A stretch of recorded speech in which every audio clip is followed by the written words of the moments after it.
Welcome back, everyone. This is another episode of Strange Planet, and in this week's episode, we're going to be discussing college in America. Now, for many generations, we were all taught that college should ensure better job opportunities, including better pay and better salaries as well. But is it worth it? Especially with the growing tuition rate, which is very unaffordable for most Americans. Therefore, many Americans are forced to have to take loans out, but then the question arises, how do you pay those back if it doesn't work out? How do you guys feel about this? Is it promising? Is it a gamble? Is it guaranteed? Which it's not, in my opinion. I'll take a stab at this first. My opinion on college is that it's definitely a necessity if you want to live a better life. Now, the question is what you would take in college to do so. I mean, you often are told, pick something you like. This way you'll never work a day in your life. Right. That is the case. So it's really comes down to what you're going to pick to what's out there. And that is kind of where I think our system fails. There's not a lot of direction. So everyone kind of has to fend for themselves. And then you don't really know what jobs are out there until it's too late. You're already in debt to something that you decided to take a liberal arts degree, or you take an accounting degree and you really don't want to get into accounting. And then you need 4 or 6 years of accounting. And it's just, that's more time, more money in debt. And then there's, the paywall in America is kind of what I think is keeping us down as a nation educational wise. I mean, yeah, there are the places you can go to get, subsidized funding or degrees that are, less attractive out there in the workplace. And you can feel accomplished after that. And you do have a new talent or skill or, knowledge that you didn't have before, but is it helpful? And that's where I think this question comes into play of college useful or not. It's not run economically well. And I mean that in a sense of just, it's not run efficiently. Okay. And that's where it fails the students doing that. I agree, too. So that's where I'm at with that, basically. And what I also would say to any kid that's, on his way out of high school and going into college, I think the more important thing that they should do, if I was to give any advice at all, is don't think about what's hot right now, because you're not going to be able to go job hunting until another 4 years after you got your degree.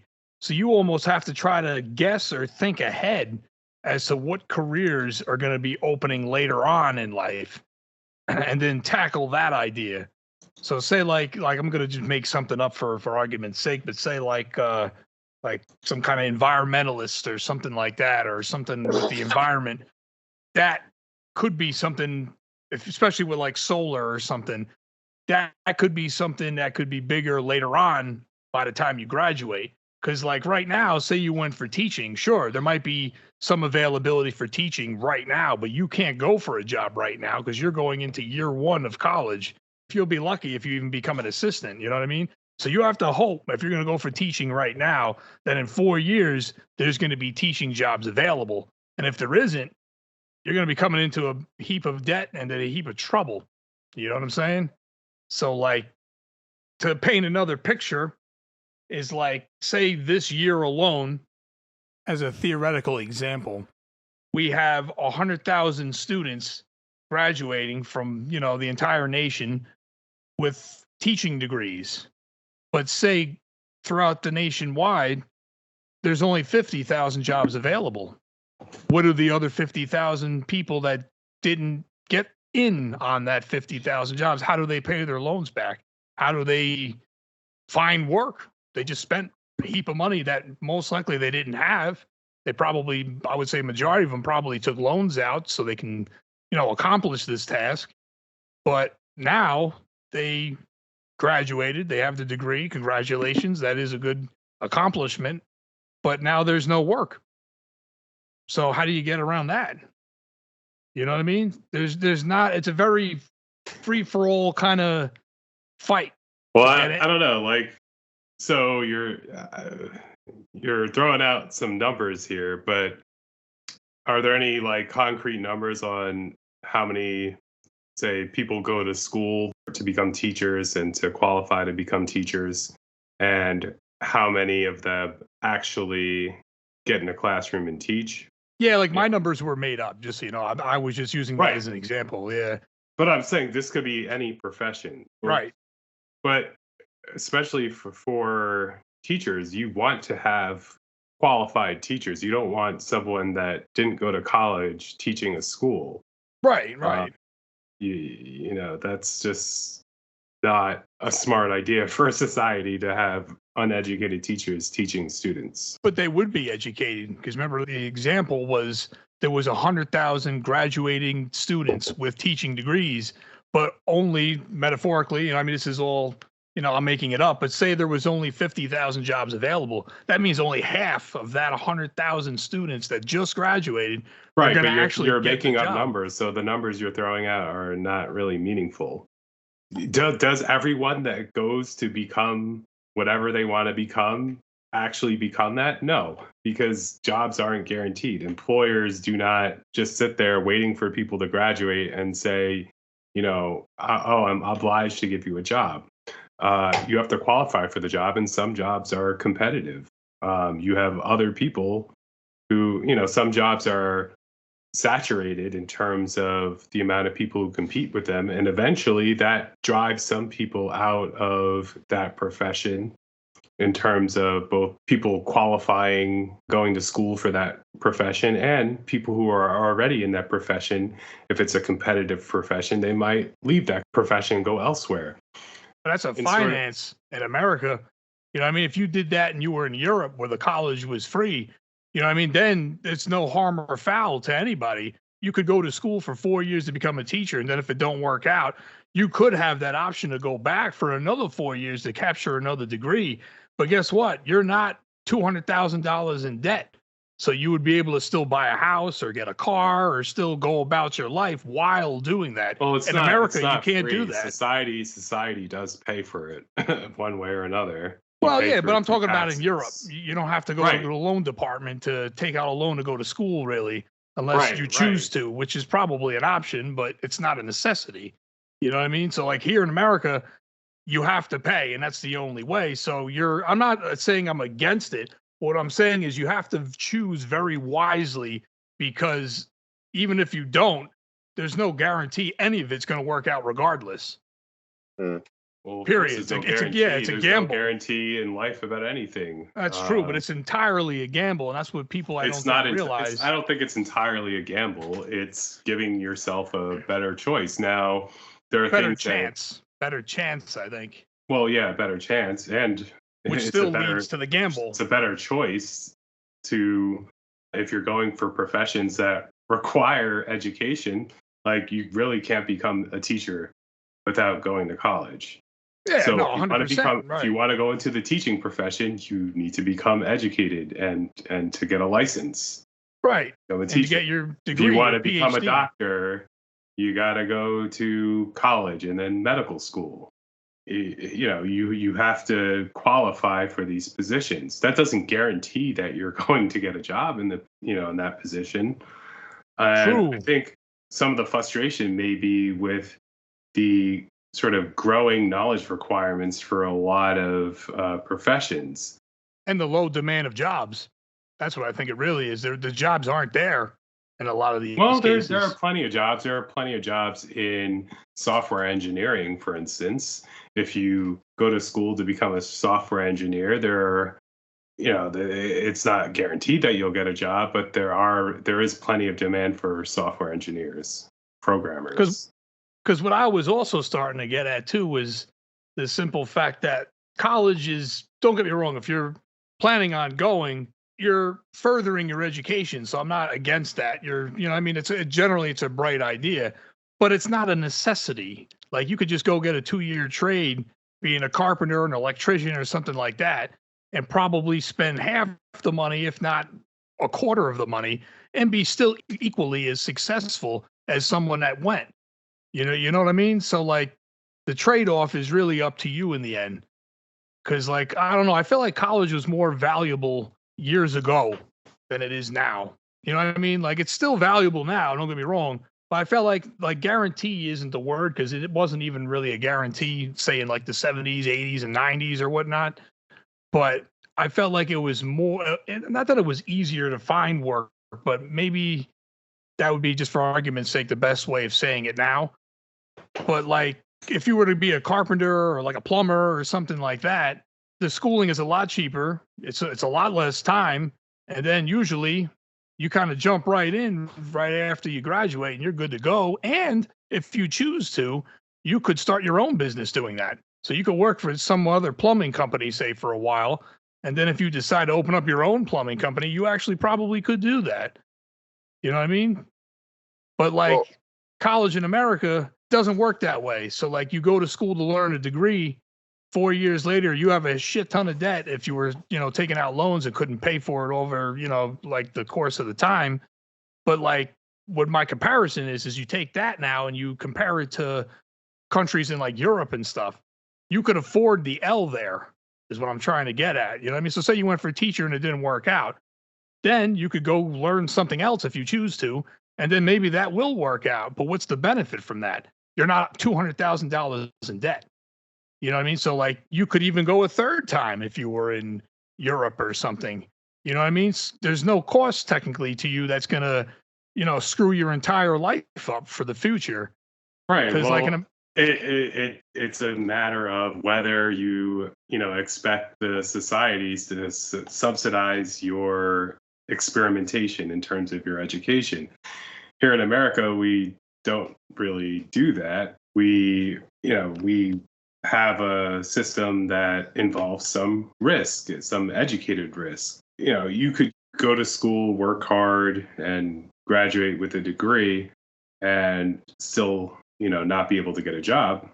However, it also requires you to have skin in the game, whereas someone in Europe, say, the UK or something, where they don't have tuition, or maybe they have, lower tuition, it's subsidized by society. And if you're going to, and we subsidize it here too in different ways. We have federal loans that's subsidized by society, but we don't subsidize it to the extent that Europe does. We subsidize primary school education. We have, kindergarten, elementary school, high school, middle school, grades K through 12.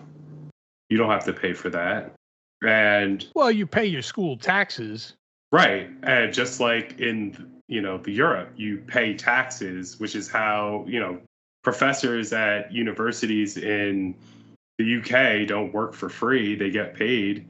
They get paid by the government through taxes. They just tax a lot more there. Right. That's the trade-off.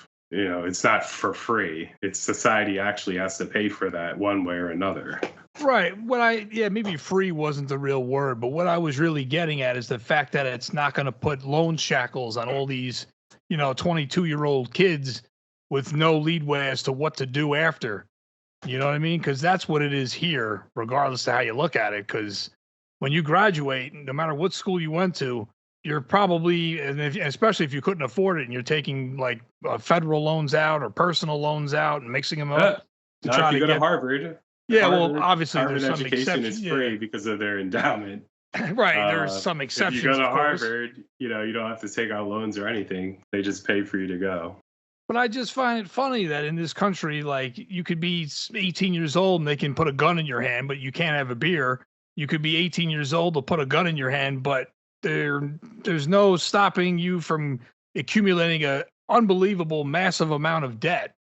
You know what I mean? And with no way of recovering that. And then once you have that kind of debt, you become very limited is the to your state actions. supposed to come in and say, no, you can't take out that loan?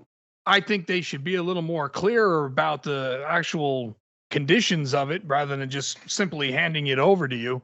Well, You know isn't the condition that you pay it back after you graduate? But if you don't have that job, you ain't paying it back because that's Right, the whole but reason if you why don't- you're if you going in the don't- first place. Right, You know what I mean? but To you could get a better job means your current job sucks. for federal loans, they have different programs. So, like, if you work for state or federal government for a certain amount of time, they have loan repayment plans. Yeah, so they have loan repayment plans for the federal and state government. I think that the underlying problem to it all is the fact that we're not prepared going through the K through 12 to really hone what we're good at and apply that to what's needed out there in the fields. Now, I agree. there is not, we were, especially my generation, we were told we could be anything. Yeah, that's not true. You can't You got be that anything. right. You can be what you're good at, and that's the thing I think is. Hold on. Hold on. Before I think you can be anything, and there's like concept of a fixed mindset and a growth mindset. I don't know if you guys are familiar with it. And as soon as you tell a kid that you can't be anything, or a kid adopts that mindset for himself, that limits the ability of someone to expand into new areas. They limit themselves. So That's I think true. we have to be very careful about how we talk about what you can and can't do. It does put them in a box. That's very true. People are already in a box and they don't know it. It's the fact that most people who come out of high school with X amount of knowledge that they learn going into college, they don't know what they want to do. They don't know what they'd be good at. They don't know if they enjoy, what they're trying to do anyway. It's that fact that is lost in the education system going up. There needs to be someone. We need to find a way to incorporate something into the school systems where individuals growing up can explore certain aspects of what's out there in the work field, whether it's something like engineering or it's something like medicine, or start touching that early. And if they grow into it, then you go on further. It's just that we don't have those classes in place now to do that for people. I Sure agree. we do. Like it's still based on the same factory job setup, where it's knowledge to run a factory. So did you have the opportunity in high school to take programming classes? Yes, I did. Did you take them?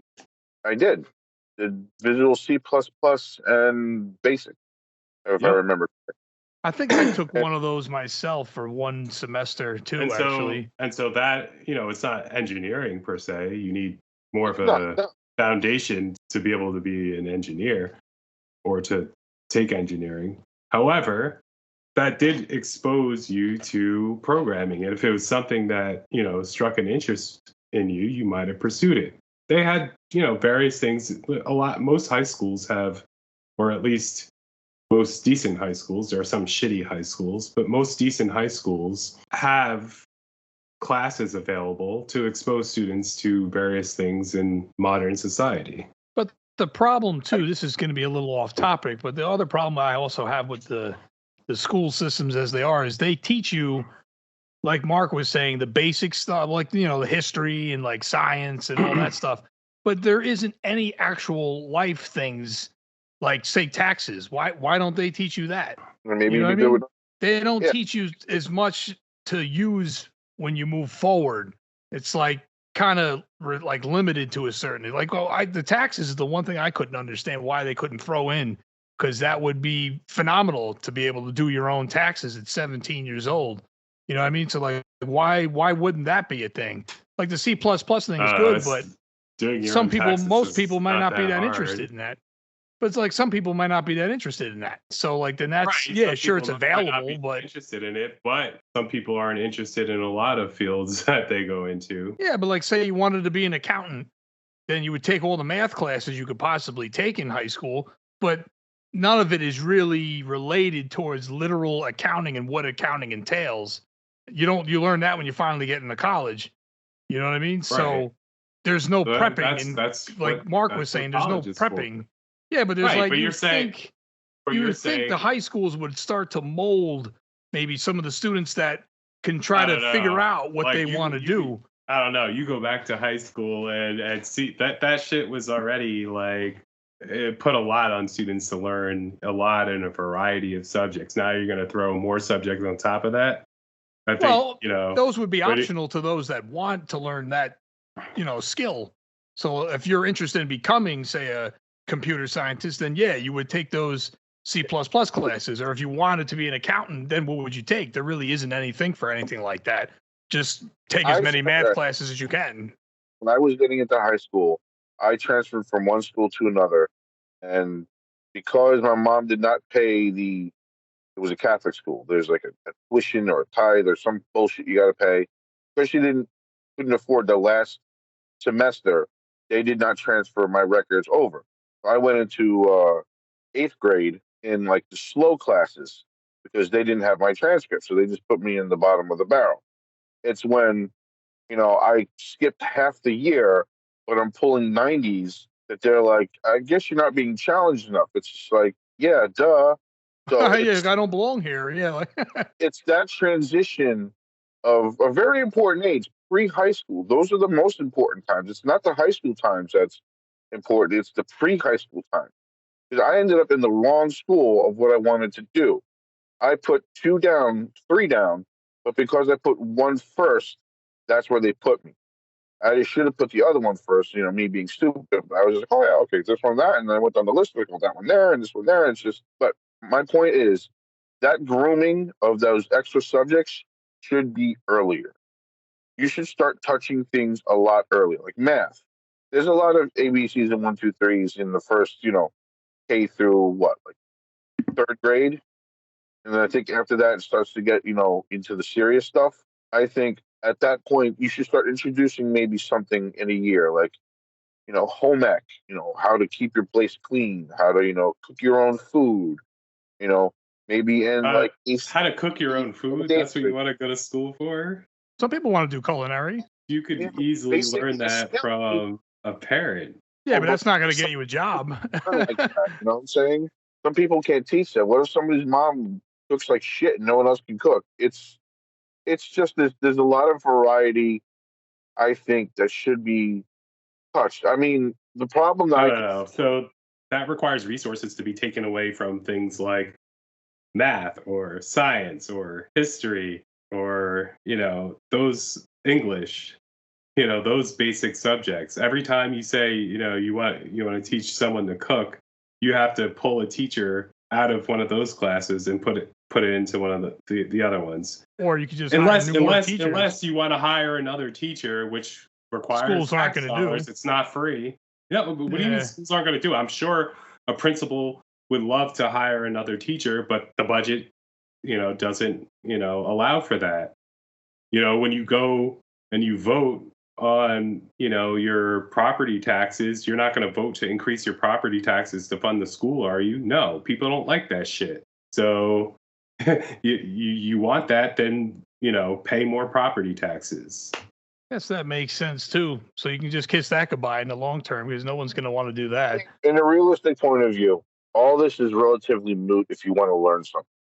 I mean, the college thing is more for credibility to find a job. Right. When I'm talking about just if you're interested in something and you just want to learn it to learn it. Like you have fucking YouTube now. Like you don't need high school to teach you anything. You could just go on YouTube and learn it. That's got some truth to it too. Downside to that is you can't 100% translate into that to finding a job unless you really take it and go somewhere with it. But I'm saying, like, if you want to learn how to do something, yeah, you could just flip on a YouTube channel, like, how do I change my spark plug, or how do I make a souffle, or how do I paint a steel plate, things like that. You can just go on YouTube for it, and you can learn sciences, and you can learn law through the YouTube. You can learn a lot. It's just that you don't have that credibility at the end of that, saying that you have that knowledge. My point is, it's just like, we have more of ability now to learn anything we want. Right. But instead we can't turn that into TikTok videos. That's got some truth to it too. But the one thing I'll bring up when it comes to college also that I find very money hungry is if you're going to school A, right? And say you spend 2 years there, you knocked out most of your general eds. And then say, in that 2 years, you finally maybe decided where you want to go or, the field of choice that is. And then say you want to switch schools and go somewhere else. guess what? That second school might not take all of your credentials from this current school you're at because you didn't pay them. So some of them will transfer, and guess what? You're going to have to redo probably a good portion of them too. Why? So they can Okay, get but paid. okay, but You know what I that's mean? getting into the weeds. Like you can't just, force one school to accept another school's credentials. That's like, if they're both like, especially if they're both private institutions, or even if, But they're gen eds. They're not even like career related. right, but I can you see if it was don't career know, you related. don't, right, but are you talking about high school or college? No, I'm You're talking about college, college. right? Yeah, Yeah, like college. you can't say to one school like you must accept it from such and such a school. They don't hire the teachers. They're not, after you get admitted to that new school, they're responsible for graduating a student that meets their standards. And if your previous school, can't accredit itself to meet those standards, then that's on that's on your old school, and that's like a sacrifice that you have to make in order to transfer to a better school. So that increases your debt basically. Well, yeah, but Yeah, see, that's a problem though. It's all about money in this country. You might have wanted to go. Well, I mean, do you expect the school just to take your unaccredited education and just say, "Hey, you can come here, even though you might not have learned shit"? Well, the only thing I'm saying is like what's the point of learning what you just learned again? They're just general eds. Right, They're but they not don't career know. related. The point is, you didn't learn it at that school, and Yeah, and they didn't get paid come for to it. that school. You want to come to that school. They didn't hire the teacher. They weren't responsible for holding that teacher to account. So if you're going to a different school that has its own standards, then they get to choose the accreditation standards for the courses that you took. And if they don't meet their standards, then I mean, you got to redo it. Yeah, that sucks. It sucks for the student. That really just sucks for the student in the end, because you got to factor in the first 2 years, like Mark was saying, when you get out of high school, a lot of these kids have no fucking idea what they want to do. So they're going to, so if they were smart, they would take a cheaper option to start. So this way they don't get hundreds of $1,000s in debt while they're deciding. So if they chose a community college, say, I wouldn't blame them because they're still trying to fish out what they want to do. Right. But then when they finally figure out what they want to do, the standards at community college are much lower than, say, an Ivy League school. Right. And so what you're learning there is not up to the Ivy League school standards of education. Like taking an English course at a community college is not the same as taking an English course at UPenn. It's just not. So if you want to transfer to UPenn, like they're not going to look at your like course where you didn't do anything really competitive or rigorous, where you just like sat and wrote like a fucking basic ass essay and got an A in it. Like that does not, qualify. It doesn't meet the standards of UPenn. And so if you want to go to UPenn, you might have to take a few more of your classes. Yeah, I'll have to do them over. If you're so lucky to be able to transfer there. Right. But see, that kind of hurts the student in the end. Yes, it does hurt the student, but because his first 2 years are meaningless. No one's forcing the student to go transfer to UPenn. The student can just stay right where he is. But there's no guarantee that degree is going to get him where he wants. The UPenn one, right? So yeah, so, you know what I mean. So there's the trade-off. Force the school to be like, here, accept my shitty coursework at whatever community college. And I'm not bashing community colleges per se, but the standards are just not the same. They're not.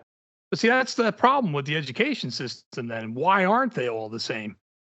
Because you paid less? They might not be able to afford the teachers that can get you that value of education.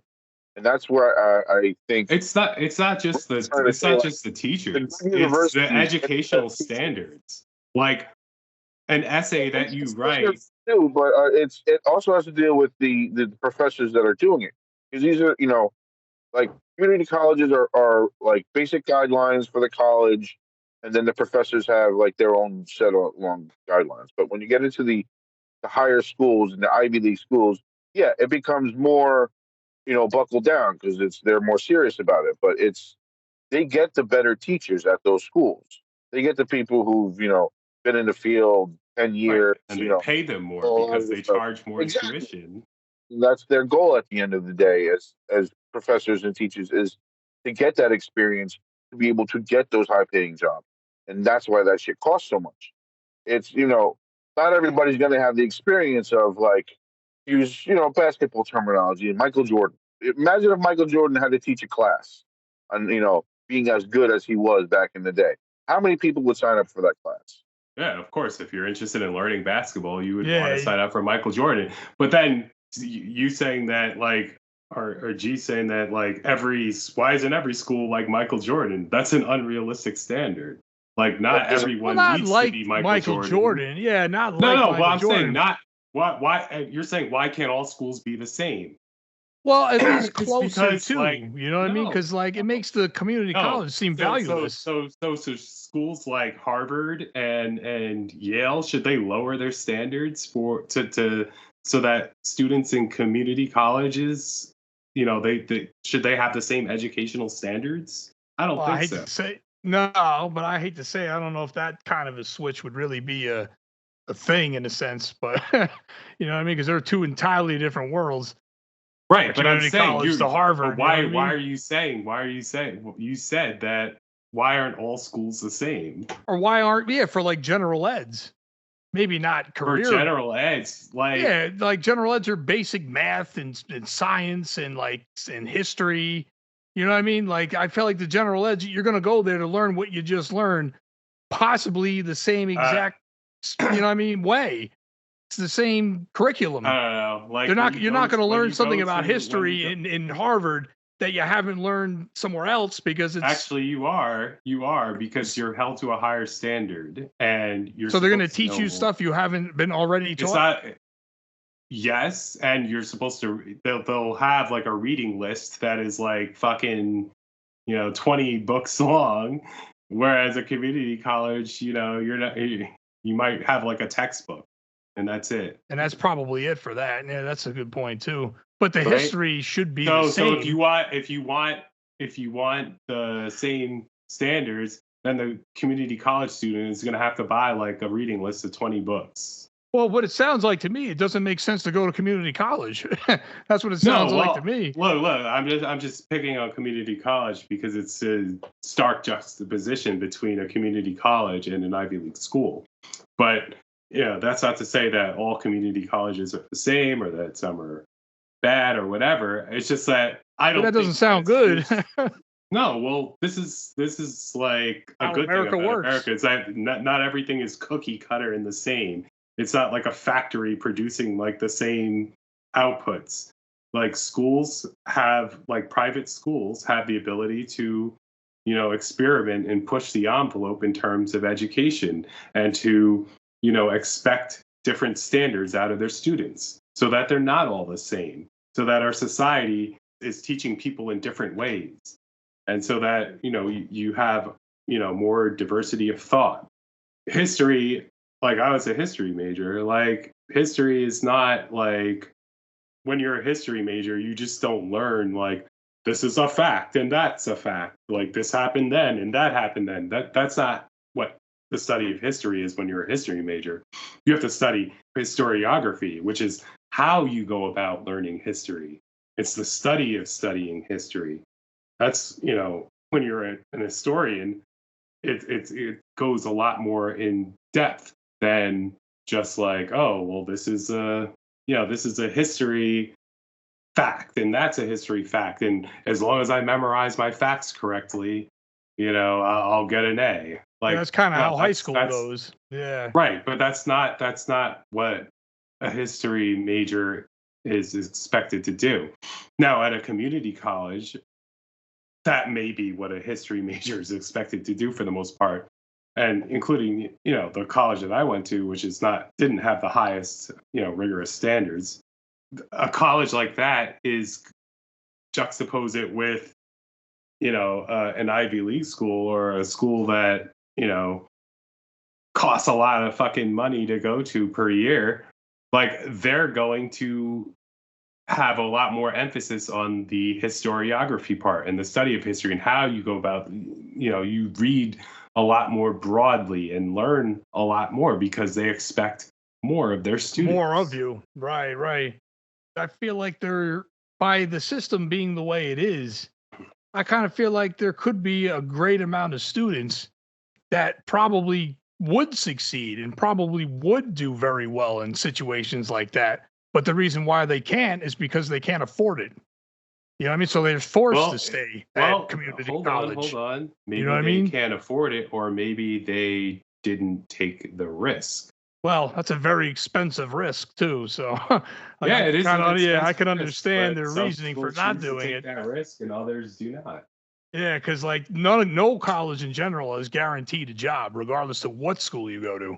You know what I mean? So if you spend $50,000 a year, or you spend $300,000 a year, technically there's no guarantee you're getting a job regardless. There's still the gamble aspect to the whole thing. You know what I mean? And that's the part that I think is kind of fucked up.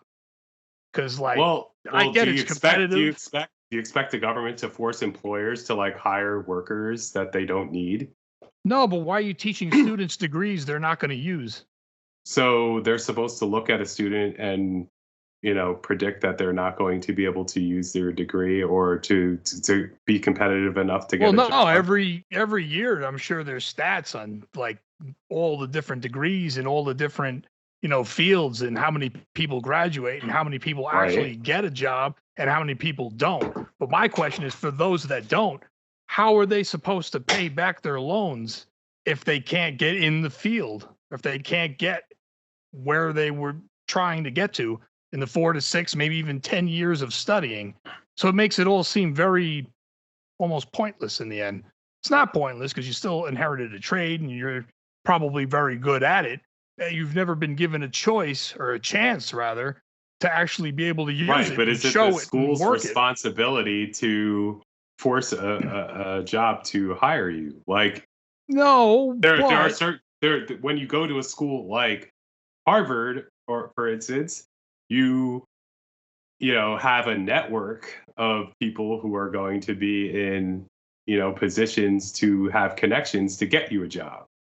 And so the more prestigious schools, they have more of that like networking effect where they're able to network you into a job, whereas schools that are less prestigious don't really have as much of a pull in terms of that. Sometimes they don't have anything usually.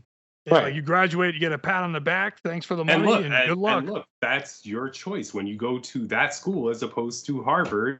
And that's, the choice you make. You choose to settle for a school that's not going to have that networking effect or as much of a networking effect.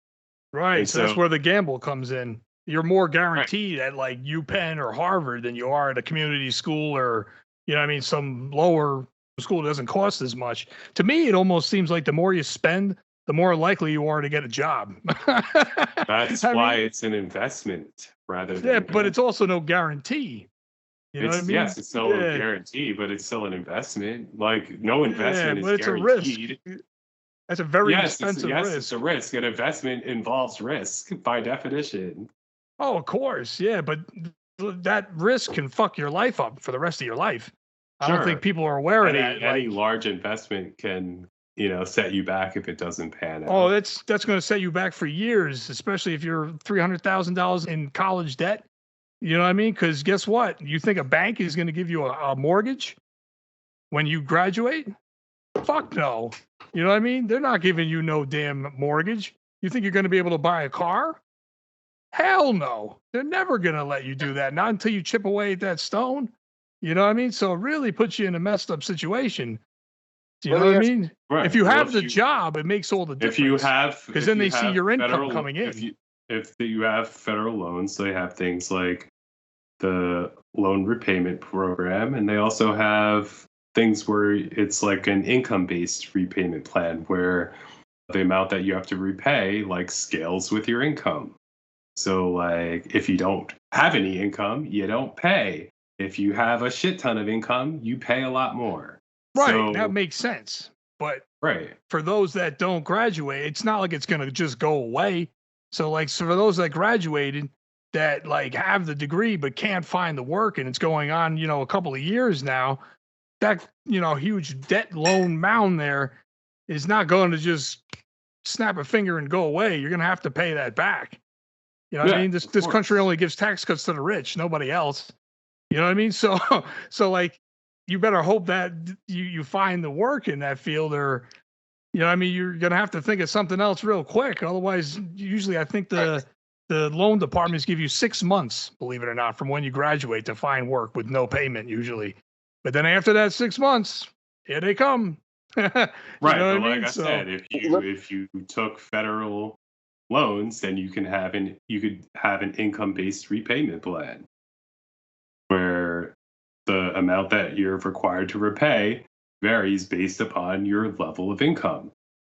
And that can go from owing nothing per month to owing thousands per month. But when it's owing nothing per month, is there still like interest rates and stuff? Because it's the bank you're dealing with now, not the college. So I bet you there is. It depends on it depends on what portion of the loan you're talking about. There's different interest rates for some of the loans are like interest free, and then other loans are not. It depends on which portion of the loan you're talking about. But then there's also, like, if you work for a state or federal government, there's a loan repayment plan, which allows you to have complete loan forgiveness if you work for the government for, like, I think it's 10 years. So it's an option for people. Like, it's not like so ominous, and it may not be an option for everyone in every circumstance, but I think, like, when you're talking about like investing in schools and investing in your education, like, nothing, we said this before, nothing is guaranteed. Oh yeah. But you can either you have a choice. You have a choice going in, whether you want to go to a trade school and learn a trade that you may or may not like, or you can go to a 4-year college and major in something that may not, be of benefit to you when you get out. Maybe the industry's changed or whatever. And that's our show for this week. Strange Planet will have new episodes on YouTube every Friday. Thanks for listening, and we will see you next week.